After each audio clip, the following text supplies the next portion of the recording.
Texas may not be back, but sure looks like they're coming. Mark Rogers TV talking Longhorns with Steve Helwick.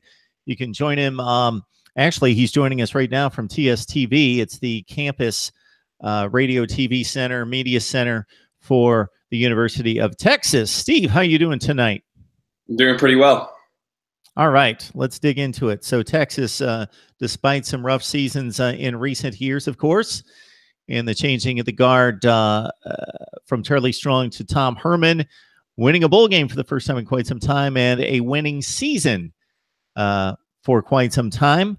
And that momentum, along with Tom Herman's reputation, has brought a pretty good yield in recruiting this year. It's the #1 class right now in the Big 12, and that should hold firm as most of the guys were signed in the early signing period. The #3 class, according to 247 Sports, in the nation. Tom Herman's been a great recruiter. You saw a lot of this at Houston, especially with him luring in a 5-star recruit and Ed Oliver to a group of 5 program. This is what he is best at as a coach, and that's bringing young kids from high school to his school. In Texas high school football, there's a lot of talented prospects there. I mean, you see some of these best quarterbacks in the nation, like Baker Mayfield, come right out of Austin. And Tom Herman's managing to get those guys. That's been a problem in the Charlie Strong era, even at the tail end of the Mac Brown era, where some of these top guys from the state of Texas, they'd elect to go to LSU, Ohio State. They'd leave the state. Some of them even went to TCU. And Tom Herman's finally getting those to go to the flagship program in the state of Texas, and he's getting them to become Longhorns. A lot of that, they've done a lot of renovations in the facilities during Herman's time. He did this at Houston too. Texas completely renovated the facilities when he first got there. You see him in a full construction suit, tearing down the lockers, and then they bring in these new $10,500 lockers with a full screen TV in it. I mean, Herman knows how to recruit kids. He knows that they like these, they like locker rooms and facilities that look really nice, and he made that a priority when he first got to Texas. He wants them to have championship facilities, as he says, and pay attention to detail in almost everything he does. And right now that's paying off with recruiting. He has that #3 class. Most of his best prospects right now are defensive backs. Texas is marketing itself as DBU, Defensive Back University, which, I mean, you can make easy arguments that LSU will produce the best defensive backs. But with Texas using this marketing campaign, I believe that's in their Twitter bio right now, you can see all these great defensive backs coming there, and that's some of the bulk of their commits. They have a 5-star safety, BJ Foster, already. They have a couple more 4-star corners, Jalen Green, Anthony Cook, in this recruiting class. And this will follow up some strong secondary players that are departing from the program, in Holton Hill and Deshaun Elliott.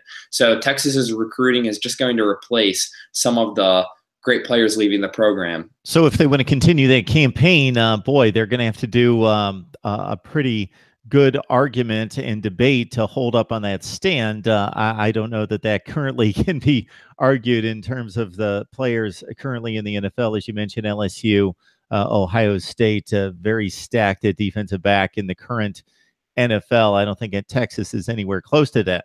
Now, historically, that's another question. You mentioned BJ Foster. He's a player that we interviewed here at Mark Rogers TV about 6 months ago. And at that point, he was committed to Ohio State and seemed pretty firm in that commit. Certainly a big win for Tom Herman to wrestle away the nation's #1 safety from Ohio State to keep him home in Texas. I see that the top 8 players in the class, which is no surprise, come from the state of Texas.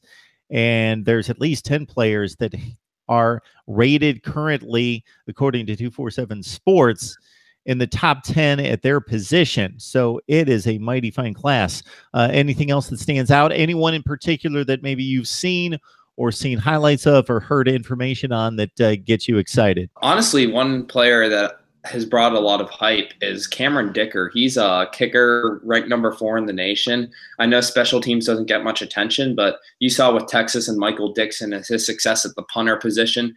And the one thing Texas has not had in years is a consistent kicker. In 2015 season, I remember there was a game against Cal. They had they were down 21 in the fourth quarter. They have a ridiculous comeback under Gerard Hurd, and then they shank the extra point as soon as they tie it. They lose 45-44. There's a couple other games this year where they missed key field goals situations. They haven't had a consistent kicker at all. And I think signing the number 4 kicker in the nation is definitely going to help to improve that special teams, because there were a lot of times where Herman would just elect to go for 4th down this season just because he didn't have trust in getting those 3 points through the uprights. So I think there's been a lot of talk on campus, a lot of talk about finally getting a good kicker, someone who's consistent. And you know how big that is. The national championship, it could have skipped overtime this year if a kicker made a field goal. So the kicking game is becoming bigger than ever in college football when points are at a premium. And Texas is finally signing a good kicker, and that should really help the special teams unit going forward.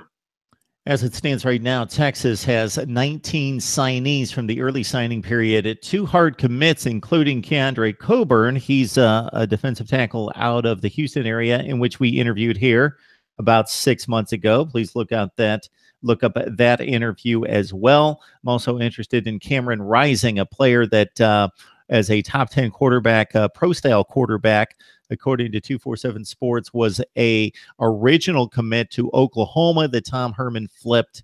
Again, this was sometime in the summer, about 6 months ago, and just part of the Texas story on the recruiting trail, flipping from Ohio State, Oklahoma, some other huge schools. And Keandre Coburn, when we spoke with him, had Texas in the mix, but he was looking at Ohio State and LSU as well, and it appears as though he is a hard commit to the University of Texas. Looks like they've got their class in place and just some finishing touches left to go the first Wednesday of February.